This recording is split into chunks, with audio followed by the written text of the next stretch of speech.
Hey, I'm Anina and welcome back to my YouTube channel. So today is read a book day, but I'm not gonna sit here and, read a book for you. Just kidding. I'm going to talk more about writing a book. More precisely, my book. What? Yep, I have written a book. A novel, to be more precise. What? Yes, and it's published too. What? Yeah, and on Amazon.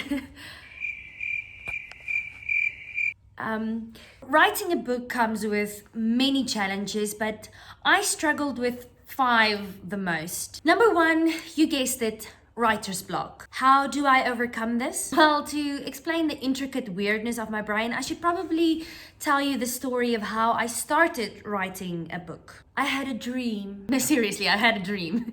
A very vivid one. So vivid, in fact, that the next morning I kind of tried to finish the story in my mind, so much so that I couldn't fall asleep the next evening or the night after that because I kept on thinking about the story. And this is nothing new to me. Whenever I have a thought, I kind of just run with it into insomnia. And so my mom kind of had the idea that I started writing down these thoughts in my head, kind of like purging it out of me. And yeah, so I started writing. Did not help to not fall asleep because I just kind of started writing through the whole night. But yeah, I was about 100 pages in when I realized that this is kind of a book and that I'm loving it. And so the story kind of appeared to me in a place not usually deemed very creative.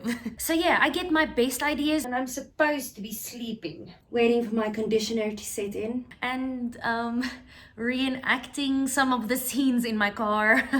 No, okay, but she was being held captive by the oak people, so they definitely know. Okay, so he can say, guessing by the dead oak, we're on the same team. Yeah, that could work. It also helps to find the perfect spot to write. Mine? A coffee shop. Mug and Bean, to be precise. I even dedicated my book to this place. The second challenge that I face is, well, the lifestyle that goes with writing a book. Like, for example, the late nights. They are murder. Especially because I'm a nocturnal mammal dictated by society to exist during diurnal hours, resulting in me not being an early bird or a night owl, but a permanently exhausted parrot that habitually continues the discomfort. The only thing that helped me to get my mind to shut up was to stop all creative writing by 5 p.m.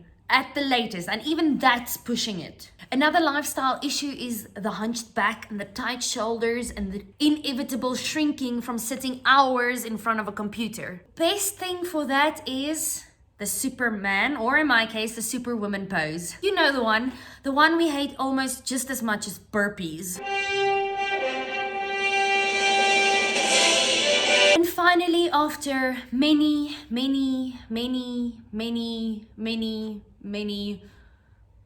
coffee freezos, you might become an addict. And unfortunately, I have no tips on that, seeing as I have not faced this demon yet. I can stop whenever I want. I just don't want to. The third challenge that I faced as a writer was lack of words.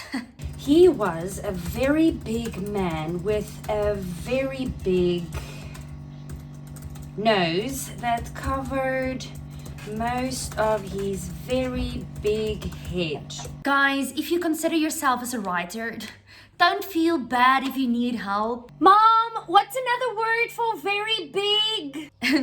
And if that doesn't work, this is not the dinosaur of dictionaries, it's a dictionary of synonyms. A synonymary, if you will. He was a mammoth man with a prodigious nose that covered... My fourth challenge was probably one of the biggest ones, and that's lack of confidence. So I don't really have a lack of confidence in many areas, but when it comes to my book...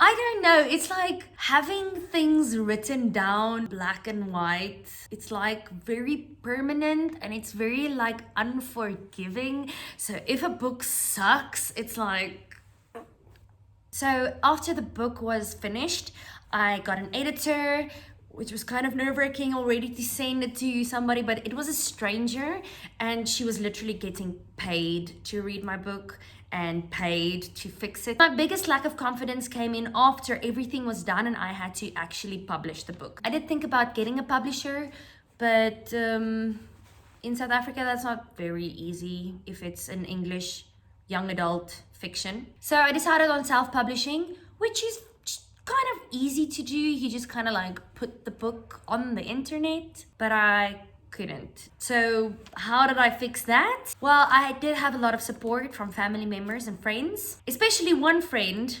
I feel like I kind of robbed into taking the book and actually putting it on the internet for me. So I didn't publish it myself. I self-published by using someone else. And then the last challenge that I faced was, Oh, what's your book about? people asking me what the book is about. The biggest problem that I have with this is basically that whenever I try and summarize the book, it does not sound good enough. My only tip for this is to actually write down the summary, or the blurb as it's called. That's a little summary at the back of the book, which took me months to write. When debut author Anina van der Wal has conquered many feats, she now faces her biggest challenge yet. She has survived novels, plays, and poems, but it seems she has met her master. Pressure might be too much, as only one thing stands between Anina and her future, and looks like she might not see it come to pass. So close, she can almost, but that might just be the strategy of her nemesis. Let her taste the fruits of her labor and then rip it out from under her. Will this be her last battle? Will this mean the end of her career? Will she finally succumb to her wounds and die? Tombstone inscription. Death by blurb. Knowing a blurb really helps when somebody asks that inevitable question. Oh, what's your book about? So my book is a young adult fiction about a student who finds herself in a dystopian world and she gets separated from her family, so her only goal is to get reunited with them. But she cannot do it without the help of the rebel army and one captain in particular. Her selfish mission turns into something much bigger than anyone could have ever thought. Dun dun dun! With this fiction comes a story filled with threatening decisions, heartbreaking betrayals, remarkable repercussions, and unexpected romances. So those are my 5 challenges and my tips to overcome them. I think my biggest tip is to just, if you have a story, just sit down and write it. And then to help me conquer challenge number 4 of lack of confidence, I need to confidently tell you guys where to find my book. Oh, my book's name is The Uprooting, and you can find it on Amazon.com. But I will put a link in the description below, so you can click on it, you can go, you can buy my book. Please buy my book. You can buy it, you don't have to read it. No, I'm kidding. Like, read it and leave me a message in the comment section below on what you thought about it. Maybe write a review on Amazon too, that would be nice. Only if it's a good review, like 5 stars. Okay, I'm not gonna shoot that high. 4 stars. 4 stars?